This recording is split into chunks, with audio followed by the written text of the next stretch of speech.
Now today in this session we shall do the lesson The Fall of Troy 3.2 of class 9. Now this is a war story. It is from Greek mythology. It is actually an epic. खरं तर हे काय आहे? एक epic आहे. Epic आहे म्हणजे महाकाव्य. The way it like Ramayana and Mahabharata, they are famous in India. Okay, भारतामध्ये जसे महाभारत आणि रामायण हे एपिक आहेत किंवा महाकाव्य अतिशय प्रसिद्ध आहेत, तसंच ग्रीक मध्ये okay the fall of a Troy म्हणजे इलियड हे जे आहे एक मोठं काय आहे, एपिक आहे.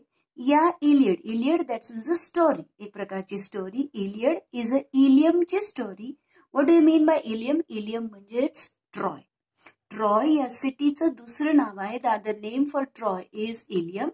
आणि या इलियमची स्टोरी म्हणजे इलियड हे एक मोठं एपिक आहे. आणि त्यामधली एक गोष्ट आपल्याला इथे आहे. That epic is written by Homer. Okay, आणि ज्याप्रमाणे आपल्याला राम, सीता, रावण किंवा कौरव, पांडव हे कॅरेक्टर जसे माहीत असतात तसेच ग्रीक लोकांना याबद्दलची माहिती असते. Now let us start. The first thing is that the title आहे the fall of Troy. Fall याचाच अर्थ डिफीट म्हणजे ट्रॉयचा पराभव झाला. ओके, डिफीट झाला. Troy the other name for Troy is Ilium. Ilium बद्दलची स्टोरी आहे आणि म्हणून त्याचं नाव आहे Iliad. Yes. Now in the first passage of the textbook, हा जो पहिला पॅसेज आहे textbook, that explains the location of Troy. म्हणजे ट्रॉय हे कुठे वसलेलं आहे. And because of location how it is prosperous in commerce as well as agriculture. आणि त्यामुळे त्याच्या लोकेशनमुळे ते कॉमर्समध्ये पण म्हणजे व्यापारामध्ये त्याचबरोबर ॲग्रिकल्चरमध्ये कसं प्रॉस्परस अतिशय समृद्ध आहे. आता मी थोडंसं तुम्हाला काय करते, या पॅसेजची थीम तुम्हाला थोडंसं इलॅबरेट करून सांगते. See, if you will look at this map you will find in Asia Minor. Okay, Asia Minor मध्ये you will find the city Troy. Now Troy is situated on the coastal region म्हणजे असा समुद्र किनारपट्टीचा प्रदेश आहे. आणि हा जो आहे इथून एक समुद्र वाहत जात आहे which leads from Aegean sea to the Black sea. Now this is the location. आणि या लोकेशनच्याच या बाजूला सगळीकडे काय आहेत, इथे सगळ्या ज्या आहेत तिथे आहेत माउंट आयडा. ओके, इथे सगळ्या पर्वतरांगा आहेत. That is called as a mount Ida. आणि या सिच्युएशनमुळे तिथे व्यापार मीन्स कॉमर्स अँड ॲग्रिकल्चर दोघं एकदम फ्लरिश झाले. Now what is the reason? Since it is in a coastal area, तर ट्रॉय हे एक चांगलं काय आहे, इट इज कोस्टल रिजन मध्ये it is a link between overseas and hinterland. जर तुम्ही कोस्टल एरियामध्ये राहत असाल तर हिंटरलँड म्हणजे ट्रॉय पासून या बाजूला जे काही सगळे प्रदेश आहेत त्यांना समुद्राशी जोडणारे. Okay, the places remote from away from Troy, all this is called as a hinter area. And overseas that is all the other countries which are connected by the sea. If they want to connect to this area, these are all called as a overseas. So Troy is a link between hinterland and the overseas. So from the overseas, the goods and grains and all the goods, they are exported to Troy. Okay, yachamadun export. Troy madun all the goods are came for exchange from outside. They came to the Troy to export their goods. and ट्रॉयला पण जे काही export करायचं असेल, even the Troy the goods from the hinterland, they also sailed away from Troy to overseas countries to sell their goods.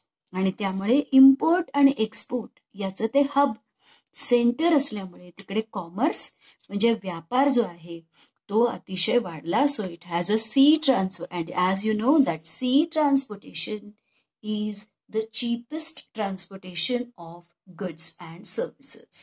Okay, now the next, तिथे agriculture पण चांगलं झालं. Yes, agriculture was also very good, prosperous. The agriculture also thrived because of Mount Ida. Yeah, Mount Ida मुळे there are many rivers and streams. So there was rich resources of water, as well as the land is very fertile. These are the two requirements for good agriculture. And so agriculture was very good. So good crop, they had very good crop. Now, because they had a very good crop, there were also subsidiary occupations also flourished. So animal husbandry आणि पशुपालन आहे, डेअरीचं farming आहे, dairy products आहे, fishery आहे, livestock breeding. All these sections also developed. So when the primary section is developing, okay, automatically the secondary section develops and the tertiary section, that is a service section, also develops. So in this way, Troy was a very prosperous, अतिशय समृद्ध, rich, श्रीमंत and mighty, powerful city. Okay, now we shall read the first passage and you will understand. पहिला passage वाचल्यावरती तुमच्या लक्षात येईल. The Iliad is the story of Ilium or Troy. Ilium is the name of a Troy, a rich trading city in Asia Minor near the narrow sea that leads from the Aegean to the Black Sea. As I have told you in this, okay, the city from where Aegean Sea to the Black Sea. And it is in Asia Minor. It was well situated both for commerce and agriculture. In front of the city was the sea over which sailed the ships of Troy. Okay, समुद्र होता, over which sailed the ships of Troy. ट्रॉयच्या काही ज्या ships आहेत त्या जायच्या यायच्या, carry goods and grain. आणि त्या goods म्हणजे सामान, grain म्हणजे धान्य कॅरी करायच्या. At the back rose the high peak of Mount Ida. आणि बाजूला, त्याच्या पाठीमागच्या बाजूला माउंट आयडा या पर्वतरांगा होत्या, from which flowed many reverse and streams, जिथून अनेक नद्या आणि झरे वाहत होते. The valleys among the hills were well watered and fertile. आणि त्यामुळे त्याच्या ज्या दऱ्याखोऱ्या आहेत त्या अतिशय वेल वॉटर्ड अँड फर्टाईल सुपीक, with corn growing in fertile fields. त्यामुळे कॉर्न पीक यायचं चांगलं, and cattle feeding on the rich grass of the meadows. Cattle म्हणजे जे काही पशु पक्षी आहे, लाईफ स्टॉक. ओके, शेतीसाठी आवश्यक असणारे जे काही पशु आहेत ते काय करायचे, फीड करायचे, ग्रेज करायचे छान ग्रासवरती. मिडोज म्हणजे पाश्चर, ग्रासी लँड, कुरणामध्ये ते चरायचे. While sheep fed on the slopes of the hills. शिवाय ज्या मेंढ्या आहेत त्यांचं सुद्धा पशुपालन म्हणजेच पशुपालन. Okay, animal husbandry that was also developing. अशा रीतीने अतिशय प्रॉस्परस अशी ही सिटी आहे. So the next passage talks about how strongly Troy was protected. दुसरा जो पॅसेज आहे तो म्हणतोय की ट्रॉय हे जे आहे city, how it was protected, कसं त्याला प्रोटेक्ट करण्यात आलं. So let us move to the lesson. Around their city, the Trojans had built a strong wall. Okay, त्यांनी या चित्रामध्ये दाखवल्याप्रमाणे त्यांचं जे सिटी आहे, around that they had built a very strong wall so that no enemy should attack them from the sea. आणि म्हणजे समुद्राकडून कोणताही जो, see, Troy is situated, it is in a coastal area. Okay, so from sea no one can attack the Troy, okay, the city of Troy. The wall was so broad that people could stand and sit and walk on it. आणि त्याचं जे wall आहे, it was so broad that people used to walk on it and sit and stand. या जे भिंत आहे ती इतकी चौडी थी म्हणजे ब्रॉड होती, त्यामुळे काय करायचे, लोक याच्यावरती चालायचे, बसायचे, ओके, आणि फिरायचे. The great gates stood open and people could go to the seashore outside and come in as they please. Okay, आणि त्याचे जे काही गेट्स होते, ओके, ऑल द गेट्स, या वॉलला काही गेट्स होते आणि ते गेट्स ओपन असायचे. People can come out and can go in as they wished. लोकांना आतून बाहेर ते येऊ शकायचे आणि बाहेरून आत यायचे. परंतु ड्युरिंग वॉर, परंतु जर वॉर असेल, सो दीज गेट्स दे वर क्लोज्ड. हे सगळे जे गेट्स आहेत ते वॉरच्या टाइम मध्ये काय व्हायचे, क्लोज केले जायचे. त्यामुळे काय व्हायचे, so because of this wall and because of the brave soldiers, the Troy was very strongly protected. त्यामुळे ट्रॉय हे अतिशय सुरक्षित असं होतं. Okay, now we shall read the lesson. Yes, people could go and walk on it. The great gates stood open. Great, that is very big gates stood open. ते open होते. People could go to the seashore outside. लोक समुद्र किनाऱ्यावर जायचे and come in as they pleased. म्हणजे जशी त्यांची इच्छा असेल त्यावेळेला बाहेर जाऊ शकायचे आणि आत यायचे. But in time of war, पण युद्ध काळात, the gates would be closed and then the city was like a strong fortress. आणि मग सिटी ही जी आहे ट्रॉय ती एखाद्या किल्ल्याप्रमाणे व्हायची. Quite safe from all attack. आणि सगळ्याच जे काही वॉर आहेत ओके त्याच्यापासून सेफ असायचे, आक्रमणापासून. Protected by the wall surrounding it as well as by the hills behind. आणि तसंच त्याच्या मागच्या बाजूला, जसं की मी तुम्हाला सांगितलं, these are the Mount Ida. जसं आपल्या भारताला हिमालय आहे त्याप्रमाणे या माउंट आयडाने पाठीमागची बाजू ही त्या सिटीची काय होती, सेफ होती, प्रोटेक्टेड होती.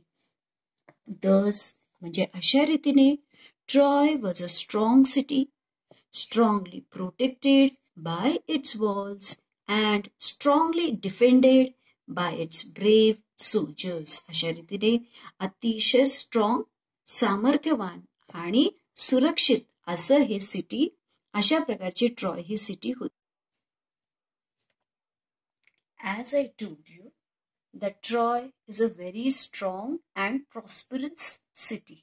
अतिशय समृद्ध आणि स्ट्रॉंग असं सिटी आहे. It is protected by the wall. There are gates to go and come, okay, or to pass, okay, here and there, inside and outside. पण अशा या ट्रॉय वरती ग्रीक देशाने काय केलं, they waged war against Troy. Now what is the reason? काय कारण झालं ग्रीकने ट्रॉयच्या विरुद्ध युद्ध पुकारलं? कारण द किंग, ओके, ग्रीकचा जो किंग आहे, हिज नेम इज मेनेलस. आणि मेनेलसची wife, that is the queen, is Helen. Now Helen आणि जो ट्रॉयचा प्रिन्स आहे, हिज नेम इज पॅरिस. या पॅरिसने हेलेनला पळवून आणलं. Okay, so Helen eloped to Troy with Paris. Paris बरोबर हेलन पळून आली. Now this is very insulting for the king. किंगचा यामध्ये फार अपमान झाला की त्याच्या बायकोला याने पळवून आणलं. Okay, now Helen with her willingly she eloped. Elope म्हणजे to run away secretly with Paris. ती पळून पॅरिस बरोबर ती पळून ट्रॉयला आली to get marry with Paris, पॅरिसशी लग्न करण्यासाठी. बिकॉज ऑफ दिस इन्सल्ट, हे राजाबरोबर इन्सल्ट झाल्यामुळे ग्रीकने दे वेज्ड वॉर अगेन्स्ट ट्रॉय. आणि ग्रीकने ट्रॉयच्या विरुद्ध युद्ध पुकारलं. तुम्ही जर नकाशामध्ये बघितलेलं असेल तर ट्रॉय इकडे आहे आणि ग्रीस इथे आहे. ओके, तर इथून सगळ्या ज्या शिप्स आहेत त्या सगळ्या सेल झाल्या ट्रॉयच्या दिशेने. सगळ्यांनी ठरवलं की आपण काय करायचंय, ट्रॉय वरती आक्रमण करायचंय. आणि ट्रॉय मध्ये आल्यानंतर दे सेट देअर टेंट्स. त्यांनी इथे आपले काही प्रमाणामध्ये टेंट्स बांधले. काहींनी जहाज वगैरे इकडे स्टॉप केली, अँकर केली म्हणजे थांबवली. येस, आणि त्यांनी ते सीज्ड ट्रॉय. सीज म्हणजे त्यांनी ट्रॉयच्या आजूबाजूला वेढा घातला. बघा दिसतोय का वेढा? नाव ॲज आय टोल्ड यू की ट्रॉय बहुत ही प्रॉस्परस आहे. अतिशय प्रॉस्परस असल्यामुळे, ऍग्रिकल्चर पण खूप चांगलं असल्यामुळे, त्यांना कोणत्याही गोष्टीची कमी नसल्यामुळे the sees it lasted for 10 years. आणि हा वेढा 10 वर्ष चालू राहिला. नाही म्हणजे यापैकी दोघांपैकी जे ग्रीक लोक होते दे could not defeat the Troy. ते ट्रॉयला हरवू शकत नव्हते. आणि Troy they could not ask the Greek to sail away. They could not force the Greek people or the soldiers to sail away. Greek लोक पण माघार घ्यायला तयार नव्हती. Now in these 10 years आणि या 10 वर्षांमध्ये many soldiers died. Every day soldiers इथून ट्रॉयचे soldiers बाहेर यायचे आणि इथून आपल्या टेंट मधून ग्रीक सोल्जर्स बाहेर यायचे आणि मग त्यांच्यामध्ये फाईट होत असे. तसंच ड्युरिंग ऑल दीज 10 days अनेक हिरोज डाईड. हिरोज म्हणजे जे काही वीर होते ते मरण पावले.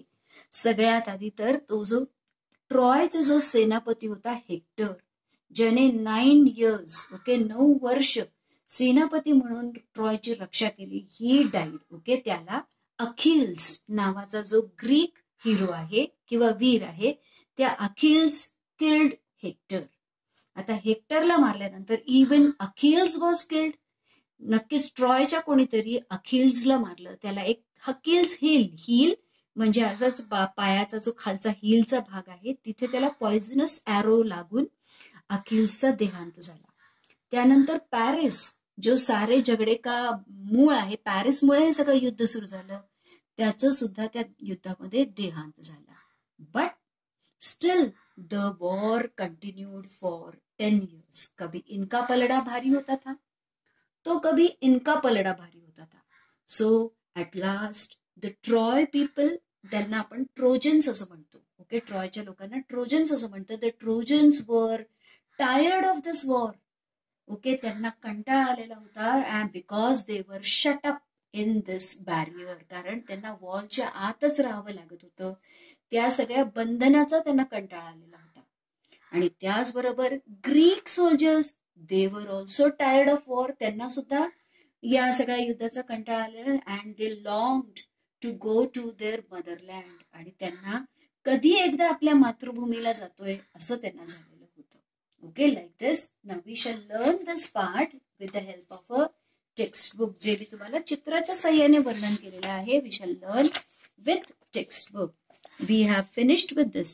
But all the kings and heroes of Greece had declared war against the Trojans. म्हणजे सगळ्याच वीरांनी ट्रोजन्स म्हणजे ट्रॉय मध्ये राहणारे जे लोक आहेत त्यांच्या विरुद्ध युद्ध पुकारले. Because Paris, who is Paris? A prince of Troy, ट्रॉयचा राजकुमार, had persuaded Helen, wife of a Greek king मेनेलिस.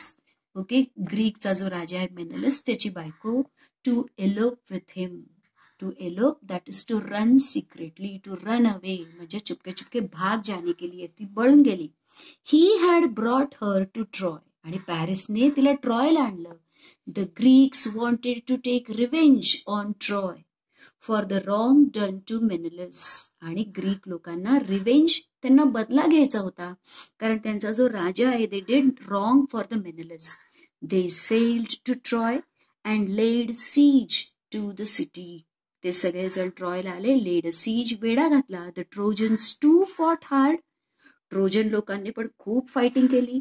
And the siege continued for 10 long years. आणि 10 वर्ष तो वेढा राहिला. The fighting went on daily. रोज युद्ध व्हायचं. But the siege did not end. पण तो वेढा काही संपला नाही. On the one hand the Greeks could not take the city. एकीकडे ग्रीक लोक सिटी घेऊ शकत नव्हते. On the other hand the Trojans could not force them to sail away. तर दुसरीकडे ट्रोजन्स लोक पण ग्रीक लोकांना हाकलू शकले नाही. Every day the Trojans came out of their gates. रोज ट्रोजन्स लोक त्यांच्या गेटमधून बाहेर यायचे. And Greeks came out of their tents and ships. आणि ग्रीक लोक त्यांच्या तंबूमधून आणि जहाजामधून बाहेर यायचे. And fighting went on. That is, fighting continued. Sometimes there were great battles. कधी कधी खूप जोरात युद्ध व्हायचं between the two armies, दोन सैन्यांमध्ये. Sometimes there were single fights. कधी कधी द्वंद्व व्हायचं. द्वंद्व यानी सिंगल फाईट, दोन हिरोज मध्ये, between two great heroes. Sometimes the Trojans had the better of it. Sometimes Trojans used to be superior. त्यांचा उनका पलडा भारी होता था. अँड समटाइम्स द ग्रीक्स, कधी कधी ग्रीकचं पारडं जड व्हायचं. But still the fighting went on. Great heroes on both sides were killed in the course of the war. आणि यामध्ये दोन्ही बाजूचे अनेक वीर मरण पावले. After leading the defence of the city for 9 years, 9 वर्ष या ट्रॉयची रक्षा केल्यानंतर the brave Hector was at last killed by Achilles. शेवटी अखिल्सच्या हाताने हेक्टरचा मृत्यू झाला. Whom none could resist. त्याला कोणीही विरोध करू शकत नव्हता. अशा या हेक्टरचा मृत्यू झाला. आणि Achilles himself was killed later on. परंतु नंतर अखिलचा सुद्धा मृत्यू झाला by a poisoned arrow that entered his heel. आणि त्याच्या हील मध्ये पॉइझनस ॲरो गेला. The only part of his body where he could be wounded. त्याचा एकच भाग शरीराचा असा होता जो कमकुवत होता आणि जिथे जखम होऊ शकत होती. Still later Paris himself was killed also by a poisoned arrow. आणि Paris he was also killed. तो स्वतःच मरण पावला. The Trojans were tired of being shut up in their city. Trojans लोक कंटाळली होती कारण त्यांना त्यांच्या शहरामध्ये बंद राहावं लागत होतं. And the Greeks were longing to see their homes again. आणि ग्रीक्स लोकांना सुद्धा आपल्या घरी जाण्याची इच्छा होत होती, ओढ वाटत होती. But still the fighting went on. परंतु तरी सुद्धा युद्ध चालूच राहिलं. So with that we have completed the lesson. Okay, तो आता आपण त्याचे शब्दार्थ पाहूया. The fall of Troy. Fall, that is to be beaten or defeated, or an enemy or political party gets control of it. एखाद्याला हरवणे, okay, पाडाव करणे. Story, tail किंवा सागा, गोष्ट. रिच, प्रॉस्परस, समृद्ध. ट्रेडिंग, बाईंग अँड सेलिंग, व्यापार. Commerce म्हणजे पण व्यापार. वेल सिच्युएटेड म्हणजे लोकेटेड. गुड्स म्हणजे मर्चंडाईज. मर्चंडाईज म्हणजे सामान जे आपण विक्री वगैरे करतो त्याचं. स्ट्रीम, ब्रुक, झरे. फर्टाईल, सुपीक, able to produce abundant crop. Abundant means very much, okay, in a large quantity. Meadow, grassy land किंवा पाश्चर.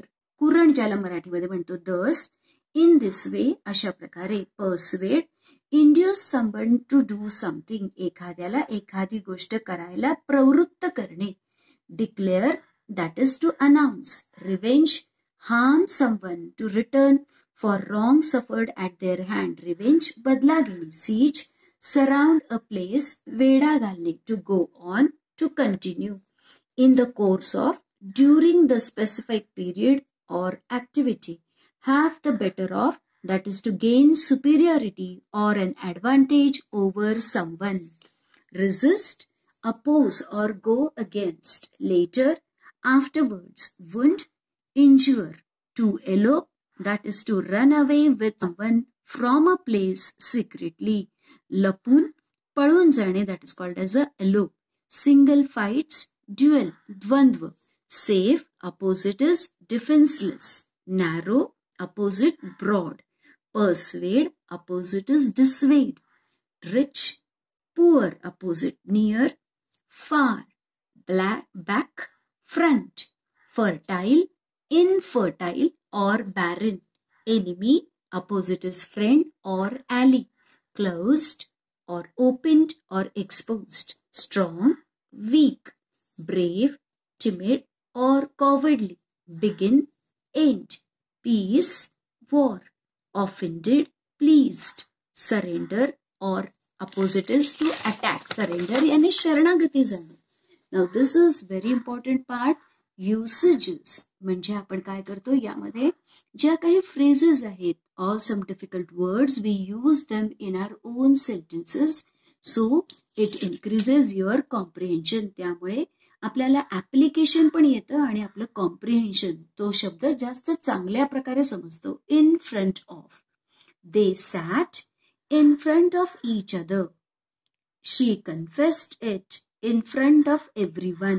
कन्फेस म्हणजे तिने सगळ्यांसमोर कबुली दिली. As well as. She sings as well as dances. The room was cheap as well as comfortable.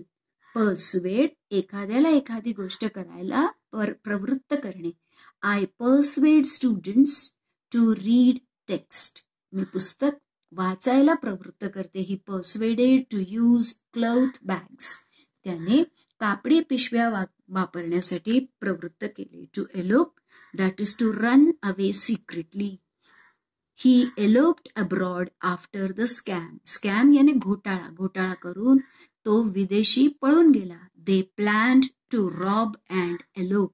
त्यांनी लुटून elope म्हणजे पळून जाण्याची योजना आखली. On the one hand, on the other hand. Okay, हे जे एक्सप्रेशन आहे, ज्या वेळेला आपल्याला विरुद्ध कल्पना कॉन्ट्रास्ट सांगायचा असेल त्यावेळेला आपण ही शब्द वापरतो. ओके, या फ्रेजेस वापरतो. बघा, on the one hand we want to save wild animals and on the other hand we are destroying their habitat. म्हणजे एकीकडे आपल्याला वन्यजीवांना वाचवायचं आहे, तर दुसरीकडे आपण त्यांचा हॅबिटॅट म्हणजे त्यांचा जो रहिवास आहे, ते जे राहतात ती जागाच आपण काय करत आहे, नष्ट करत आहे. On one hand she is scared and on the other hand she wants to do horse riding. एकीकडे तिला भीती वाटतेय, परंतु दुसरीकडे मात्र तिला हॉर्स रायडिंग करायचं आहे. Have the better of something. Okay, we were about to win, but they had better of it. In the end, we lost the match. Okay, आम्ही जिंकणारच होतो, परंतु त्यांचं पलडं भारी झालं शेवटच्या वेळेला आणि आम्ही मॅच हारलो. The next is in the course of, म्हणजे दरम्यानच्या कालावधीमध्ये. In the course of time we became friends. म्हणजे त्या कालावधीमध्ये आम्ही चांगले मित्र झालो. In the course of time I learned Tamil. म्हणजे त्या विशिष्ट कालावधीमध्ये मी तमिळ भाषा शिकले. ॲट लास्ट, शेवटी. At last we paid off all the amount. शेवटी आम्ही सर्व रक्कम भरली. She was tired of monotonous life. At last she रिझाइन्ड. Monotonous म्हणजे एकसुरीपणाच्या आयुष्याला ती कंटाळली आणि शेवटी तिने राजीनामा दिला. टू बी टायर्ड ऑफ, एखाद्या गोष्टीचा कंटाळा येणे. I am tired of speaking लाऊडली.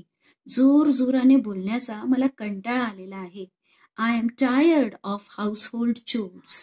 म्हणजे घरातली जी काही चोर्स म्हणजे छोटी मोठी काम आहेत त्या सगळ्यांचा मला फार कंटाळा आलेला आहे. Too long for that is एखादी गोष्ट करावीशी वाटणे, खूप तीव्र इच्छा वाटणे. I long for outing. कुठेतरी बाहेर फिरायला जावं अशी माझी तीव्र इच्छा वाटत आहे मला. Students and teachers longed for school. आता या लॉकडाऊनमध्ये सगळ्यांनाच दे लॉंग्ड फॉर म्हणजे शाळेला येण्याची इच्छा आहे. To fall that is to defeat, एखाद्याला हरवणे, पाडाव करणे. The government fell in the election. या इलेक्शनमध्ये म्हणजे या निवडणुकीमध्ये सरकार पडलं. The fort fell to Mughals. म्हणजे मुघलांनी तो जो काही किल्ला आहे त्याचा पाडाव केला. अशा रीतीने आपण हा जो काही द फॉल ऑफ ट्रॉय त्याचा first part we have learned. आता व्हॉट आय रिक्वेस्ट इज, विद्यार्थ्यांनी शब्दाचे अर्थ व्यवस्थित लिहून काढायचे, युसेजेस आणि त्याचे वाक्य लिहून काढायचे. इफ यू कॅन ऍड, तुम्ही स्वतःचं वाक्य त्याला ऍड करायचे. I have made slash lines over here. तुम्हाला पिंक याच्यामध्ये स्लॅश लाईन्स दिसत असतील म्हणजे वाचत असताना कुठे पॉज घ्यायचा आहे, तसं पॉज घेऊन you should read the lesson along with comprehension. म्हणजे तुम्हाला कोणत्याही प्रश्नाचं उत्तर लिहिता येईल. Okay, with that, thank you very much. Have a nice day.